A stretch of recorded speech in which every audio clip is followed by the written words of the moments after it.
Okay, so once we've all gotten through the terrible twos and that three-nager phase, then we get to the double digits, and the cute little euphemisms are over for the tantrums, and you're like, all right, now I'm in the double digits. I got myself like a pint-sized adult.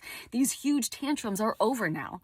No, you better check yourself, because now the tantrums are just explosive debates. They're shutdowns, and it's all because it's all still powered by a still developing brain that's a bit glitchy under stress. My name is Alicia, and we are in my closet for yet again another case of the Closet Chronicles, and we're going to talk about our little pint-sized adult brains, why it's still happening, and maybe some non-traditional ways that we can help our learners kind of push through those bigger tantrums in our double-digit age. Okay, let's get down to some like quick nitty-gritty of the brain science behind this.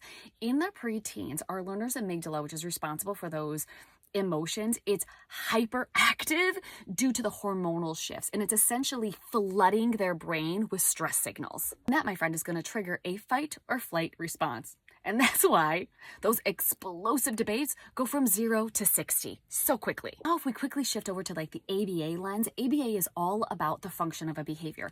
Unfortunately, there's a lot of unseen functions during these preteen ages. And therefore, your main focus is going to be teaching coping skills, so that gives you the opportunity to do a deep dive into what the function of this behavior is. Let's talk about something that I do in my home to help my preteen learners figure out how to cope with some of those bigger emotions, and we do something called flip side journaling. Basically, in the heat of a moment, I have my daughters go upstairs. They can flip open their journal. On one side, it is raw venting. I am talking like, this sucks, just scratched all over that side of the page. Once that heat of the moment passes, on the other side of the journal, we look for a little bit more balanced reframe of, but I can fix it by. This idea is really rooted in neuroscience or brain science, as well as like cognitive flexibility. It really helps them rewire those thought patterns. It really helps them boost those regulation skills, akin some mindfulness strategies. Your job is to model regulation and remain steady, even during those like deep,